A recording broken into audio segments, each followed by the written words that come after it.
Hello students, एक बार फिर से आप सभी का स्वागत है आज की शानदार क्लास में। आज की जो क्लास है वो एक ऐसे टॉपिक पर है जिसको लेकर थोड़ी कंफ्यूजन सी रहती है बच्चों में। डेयर नॉट और नॉट डेयर किस तरीके से यूज किए जाते हैं, ये चीज को लेकर कंफ्यूजन बनी रहती है। आज का ये वीडियो शॉर्ट वीडियो है, इसको आपने पूरा लास्ट तक देखा ना तो इस पर बेस्ड हर प्रकार के सवाल आपसे बनना शुरू हो जाएंगे। हम आपको केवल कॉन्सेप्ट ही नहीं बताएंगे, मतलब कॉन्सेप्ट तो दोनों का आप सीखेंगे ही सीखेंगे कि डेयर नॉट कब लगेगा और नॉट डेयर कब लगेगा। साथ ही साथ आपको यहां पर कुछ क्वेश्चंस की प्रैक्टिस भी कराई जाएगी और इस तरीके से इस टॉपिक पर आप 100% आपकी कमांड हो जाएगी।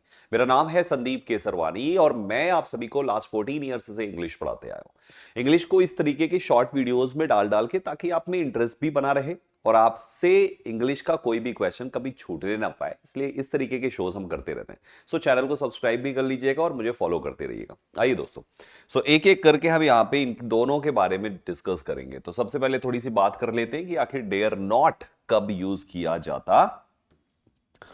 प्यारे साथियों, डेयर नॉट जो है और नॉट डेयर, इन दोनों में नॉट शब्द के होने से एक पॉइंट तो समझ में आता है कि इनका इस्तेमाल नेगेटिव सेंटेंस में ही होगा।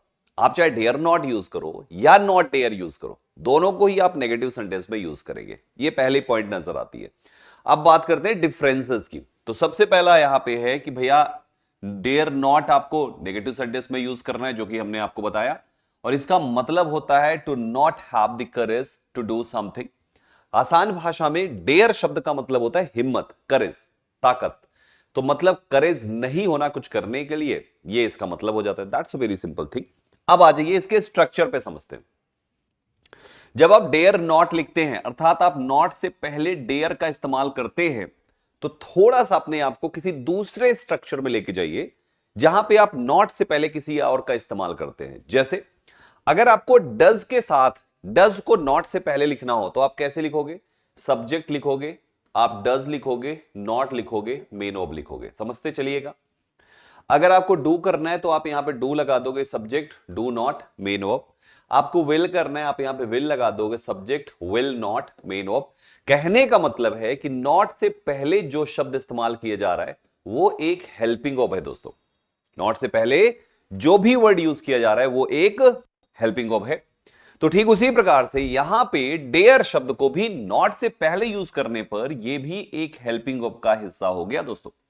अब ये कौन सी हेल्पिंग ऑब है? ये मोडाल हेल्पिंग ऑब है मेरे बच्चे। ये कौन सी हेल्पिंग ऑब है? ये मोडाल हेल्पिंग ऑब है।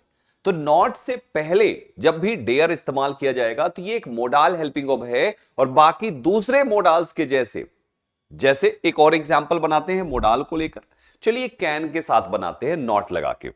अगर मुझे एक सेंटेंस बनाना है कि मैं इसे सॉल्व नहीं कर सकता हूं, तो इसका ट्रांसलेशन होगा I can not solve it. Point को समझिएगा। नॉट से पहले जब हम कैन लगाते हैं तो नॉट के बाद हमें मेन ऑब की केवल फर्स्ट फॉर्म यूज करनी होती है, राइट? भाई नॉट से पहले कैन है, कैन भी एक मोडाल है। इसी प्रकार से अगर नॉट से पहले शुड होता तो हम नॉट के बाद फी मेन ऑब की फर्स्ट फॉर्म करते, क्योंकि शुड भी एक मोडाल है। 13 मोडाल्स होते हैं, 13 मोडाल्स आपके। Can, could, shall, should, may, might, है ना, will, would, used to, need, dare, ought to, must. ये 13 मोडाल्स होते हैं और हर एक मोडाल के बाद जब नॉट आता है दोस्तों, या नहीं भी आता, उसके साथ मेन ऑब हमेशा फर्स्ट फॉर्म की लगाई जाती है। अब आपको पहचान हो गई कि अगर नॉट से पहले डेयर लिखा हुआ है तो ये मोडाल हेल्पिंग ऑब है। इसके बाद मेन ऑब केवल फर्स्ट फॉर्म की आनी चाहिए। जैसे आई डेयर नॉट, तो मुझे लिखना पड़ेगा स्पीक टू हिम। मैं स्पीक के पहले टू नहीं लगा सकता कि I dare not to speak, ये गलत हो जाएगा। क्यों? क्योंकि डेयर भी एक मोडाल है, नॉट से पहले हेल्पिंग ऑब और हेल्पिंग ऑब मोडाल है। ठीक ऐसे ही शी डेयर नॉट, तो केवल गो लिखेंगे, गो अलोन एट नाइट।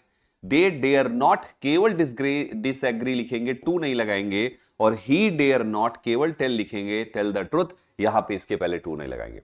तो यहां पे हमें एक पॉइंट समझ में आया कि जब हम डेयर नॉट लिखते हैं तो डेयर हमारी हेल्पिंग ऑब है दोस्तों, और इसके साथ जो मेन वर्ब आप लिखेंगे नॉट के बगल में वो केवल फर्स्ट फॉर्म की होनी चाहिए। आपके एग्जाम में गलती होगी, टू प्लस फर्स्ट फॉर्म लग के सवाल बनेगा, आपको वो टू पर टिक कर देना है साथियों, राइट? अब आते हैं दूसरे वाले पे। डेयर नॉट की जगह पे नॉट डेयर का इस्तेमाल कैसे होता है, थोड़ा उसे समझते हैं। नॉट डेयर में भी नॉट शब्द है तो समझ में आ गया कि ये भी भाई साहब एक नेगेटिव वर्ड है। लेकिन यहां पे आपका जो डेयर शब्द है अब वो नॉट के बाद इस्तेमाल किया जा रहा है। थोड़ा सा गौर फरमाइए, मैंने अभी बैक साइड में आपको एक स्ट्रक्चर दिया था, यहां पे इसी को देख लीजिए कि भैया नॉट से पहले जो लिखा गया था वो हेल्पिंग ऑफ थी, लेकिन नॉट के बाद, क्योंकि अब आप लिखने जा रहे हैं क्या, डेयर नॉट नहीं, बल्कि आप लिखने जा रहे हैं नॉट डेयर, तो नॉट के बाद जो लिखा हुआ है वो शब्द तो आपका मेन वर्ब होता है। इसका मतलब जब नॉट डेयर लिखा जाएगा तो जो डेयर होगा वो आपकी मेन वर्ब होगी। दोस्तों अभी यहीं पर पॉइंट को समझिए। Used when dare behaves like a normal verb, normal verb यानी कि मेन वर्ब की तरह ये बिहेव करता है। Often used with do does did, या जो भी टेंस में आपको जरूरत पड़े वो आप लगा लीजिए। यानी आप इस डेयर को जब आप इसको नॉट के बाद लिखते हैं, भाई आपने नॉट के बाद डेयर लिखा तो ये डेयर आपकी मेन वर्ब हो गई। कोई तो हेल्पिंग वर्ब चाहिए, तो इस नॉट से पहले आपको कोई दूसरी हेल्पिंग वर्ब लिखनी पड़ेगी, जो या तो डू हो सकती है, या डज हो सकती है, या डिड हो सकती है, या टेंस के हिसाब से कोई भी हो सकती है। Right everybody? सो हमें वो अलग हेल्पिंग वर्ब, अब ध्यान से समझिएगा। अब ये हेल्पिंग वर्ब आपने बना दी कोई और, तो डेयर आपका बन गया यहां पर मेन वर्ब। जब डेयर एक मेन वर्ब होगा और इसके बगल में आपको एक और मेन वर्ब लिखना पड़ जाए, जैसे यहां पे देखिए डेयर मेन वर्ब है, इसके बगल में एक और मेन वर्ब लिखना पड़ गया। यहां डेयर मेन वर्ब है, बगल में एक और मेन वर्ब लिखना पड़ गया। डेयर मेन वर्ब है, बगल में एक और मेन वर्ब, क्योंकि इसके पहले वाले में भी तो आपने यही किया, डेयर के बगल में एक और मेन वर्ब, डेयर के बगल में मेन वर्ब लिखा, डेयर के बगल में मेन वर्ब लिखा, डेयर के बगल में मेन वर्ब, डेयर के बगल में मेन वर्ब लिखा। बस यहां पे डेयर हेल्पिंग वर्ब था तो मेन वर्ब की केवल फर्स्ट फॉर्म आई। बट इस जगह पर डेयर खुद एक मेन वर्ब है। जब ये खुद एक मेन वर्ब होगा तो इसके बगल में फर्स्ट फॉर्म तो होगी, लेकिन साथ में प्रीपोजिशन टू भी होगा। बस ये डिफरेंस याद रखना है कि अगर डेयर नॉट के बाद आया है तो उसके बगल में टू प्लस फर्स्ट फॉर्म लिखना है, और डेयर नॉट से पहले आया है तो उसके बगल में केवल फर्स्ट फॉर्म लिखना है। जब नॉट से पहले है तो वो हेल्पिंग वर्ब है डेयर, और जब नॉट के बाद है तो डेयर खुद एक मेन वर्ब है और उसके बगल की दूसरी main verb two plus first form की होगी। इसी में एग्जाम में एरर आएगी। अब आप देखिए he does not dare, not के बाद हो गया ना नॉट डेयर, तो आपको टू प्लस फर्स्ट फॉर्म लिखना है।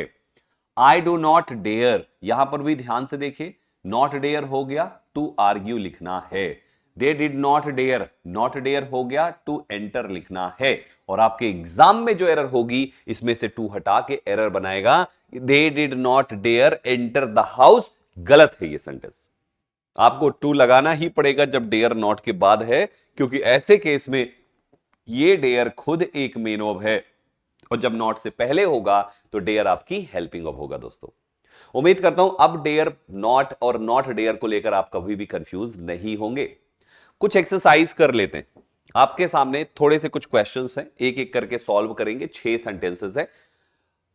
एक अंदाजा मैं आपको थोड़ा सा टाइम देता हूं, पहले आप खुद सॉल्व कर लीजिए, मैं साइड में यहां पे खड़ा हूं, ठीक है? आपके पास अंदाजन से लगभग 20-30 सेकेंड आपके पास है, करिए सभी सेंटेंसेस को सॉल्व। थोड़ी स्पीड लाइए, ठीक है? आई होप आपने सॉल्व कर लिया होगा। कुछ और भी क्वेश्चंस है, 4 और क्वेश्चंस है, इन्हें भी सॉल्व कर लीजिए, ठीक है? डन। वापस से आ जाते हैं दोस्तों, अब एक एक करके इनको समझते हैं क्या कहानी है, ठीक है? जैसे पहले में कहता है he does not dare, not के बाद डेयर है तो ये मेन वर्ब हो गया, आपको टू प्लस फर्स्ट फॉर्म चाहिए, सही है? देख लीजिएगा इसमें से जो ऑप्शन होगा आप उसके हिसाब से टिक कर लीजिएगा। दूसरे में देखिए यहां पे नॉट से पहले डेयर है तो अलग से टू प्रपोजिशन लगाएंगे तो ये गलत हो जाएगा। उसने कहा एरर खोजिए, जो भी ऑप्शन होगा आप टिक कर दीजिएगा। तीसरे में देखिए यहां पर नॉट के पहले डेयर है तो केवल फर्स्ट फॉर्म होनी चाहिए। यहां पर देखिए उसने कहा कि भैया ब्लैंक में बताइए क्या आना चाहिए। अब आपने शी डैश क्वेश्चन, यहां पे ये क्वेश्चन मेन वर्ब की फर्स्ट फॉर्म है दोस्तों, और इस मेन वर्ब की फर्स्ट फॉर्म के पहले टू तो लगा नहीं है। टू लगा होता तो नॉट के बाद डेयर लगाना होता, टू नहीं लगा तो नॉट से पहले डेयर लगाना है, नॉट से पहले डेयर लगाना है, यानी यहां पे लिखना है she dare not question the manager. Clear हुआ? सिंपल सा फंडा है। He said that he did not dare, यहां पे आपने नॉट के बाद डेयर लगाया तो आपको टू गो लिखना पड़ेगा, to go inside the forest. फिर अगला देखिए, फाइंड द करेक्ट सेंटेंस। आपको बताना इन चार में से कौन सा सेंटेंस करेक्ट है ग्रामेटिकली। देखिए, आई डेयर नॉट, नॉट से पहले डेयर होगा तो टू नहीं होना चाहिए, गलत है ये। I do not dare, not के बाद डेयर होगा तो टू होना चाहिए, ये भी गलत है। पहला दूसरा दोनों गलत हुए। आई डेयर नॉट, नॉट से पहले डेयर है और मेन ऑफ की फर्स्ट फॉर्म है, यही सही जवाब है आपका। आई नॉट, बीच में कुछ हेल्पिंग ऑफ तो लिखा ही नहीं, तो हमारा इस वाले क्वेश्चन में सही जवाब ऑप्शन सी हो जाता है। आगे आते हैं, 4 क्वेश्चंस और थे आपके। She looked at me but dash look back. ध्यान से देखिए, लुक के साथ प्रीपोजिशन टू नहीं लगा हुआ है, तो आपको नॉट से पहले डेयर लिखना पड़ेगा, यानी डेयर नॉट आप लिखेंगे, है ना, क्योंकि डज नॉट डेयर में टू लुक होना चाहिए, डेयर्ड होता नहीं है दोस्तों, क्योंकि ये हेल्पिंग ऑफ है, नॉट डेयर को हेल्पिंग ऑफ चाहिए, तो ही क्या है, I dare not look back हो जाएगा।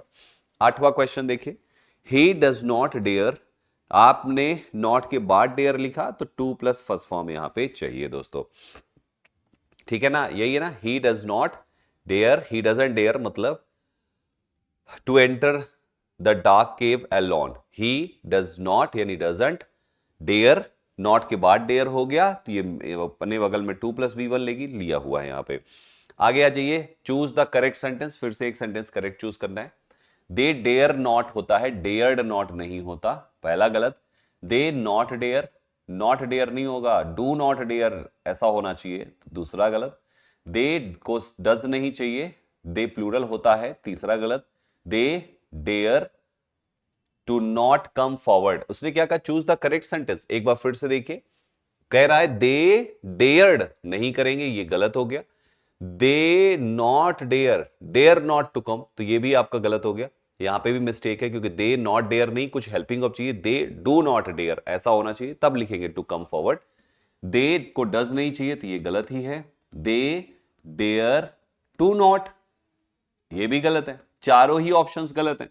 चलो कोई एक इसमें से सही कर लेते हैं, हम यहां पे एक लगा देते हैं अपने से डू, तो they do not dare to come forward, ऐसे कुछ कर लेते हैं, ठीक है। चलो लास्ट क्वेश्चन देखते हैं, fill in the blank, the students dash, फिर अपोज द स्ट्रिक्ट टीचर, मेन ऑफ की केवल फर्स्ट फॉर्म है, तो डेयर नॉट से पहले होना चाहिए, डेयर नॉट होना चाहिए, the students dare not oppose, right, सही जवाब यहां पे ये हो जाएगा। और यहां पे दो नॉट लगाया, गलत है, डेयर में डी नहीं लगाते, ये भी गलत है, तो सही जवाब इसका ऑप्शन बी हो जाएगा। उम्मीद करता हूं आपको आज के इस सेशन से सारे डेयर नॉट, नॉट डेयर के कॉन्सेप्ट्स अच्छे से समझ में आ चुके होंगे, राइट एवरीबॉडी। सेशन कैसा लगा हमें जरूर बताइएगा, उम्मीद करता हूं आपका कंफ्यूजन दूर हो चुका है। बस सिंपल सी बात है, नॉट डेयर से पहले आ जाए तो आपको सिंपल सा ये ध्यान रखिए, अगर आपने डेयर नॉट कर दिया तो मेन ऑफ की फर्स्ट फॉर्म देना है, अगर आपने नॉट डेयर कर दिया तो टू प्लस फर्स्ट फॉर्म देना है, बस इतनी सी बात है, इतना सा पॉइंट याद रखना, क्योंकि इस स्ट्रक्चर में ये मेन ऑफ होती है तो टू प्लस मेन ऑफ लेगी, और इस स्ट्रक्चर में ये हेल्पिंग ऑफ होती है तो केवल मेन ऑफ की फर्स्ट फॉर्म लेगी, इतना सा पॉइंट याद रखना, कभी मिस्टेक नहीं होगी, ठीक है। सेशन अच्छा लगा तो लाइक करके शेयर कर दीजिएगा हर किसी के पास, ताकि वो भी अपनी कंफ्यूजन को दूर कर सके, कब डेयर नॉट लगाना है, कब नॉट डेयर लगाना है, कब केवल फर्स्ट फॉर्म लगानी है, कब टू प्लस फर्स्ट फॉर्म लगानी है, ये कंफ्यूजन दूर होना जरूरी है। जैसा कि मैंने बताया, मेरा नाम है Sandeep Kesarwani, faculty of English since 2011, 14 year से ज्यादा हो गया इंग्लिश पढ़ाते हुए। अगर आप भी चाहते हैं अपनी इंग्लिश को बहुत ही अच्छी करना, ताकि एग्जाम के लिए फुल मार्क्स लाने हो या फर्राटेदार इंग्लिश बोलनी हो, तो आप हमारे साथ हमारे क्लासेस का हिस्सा बन सकते हैं। सब्सक्राइब करिए चैनल को, ताकि रेगुलर क्लासेस मिलती रहे, और फॉलो करते रहिए मुझे। थैंक यू वेरी मच, मिलते हैं अगली वीडियो में, ऑल द बेस्ट।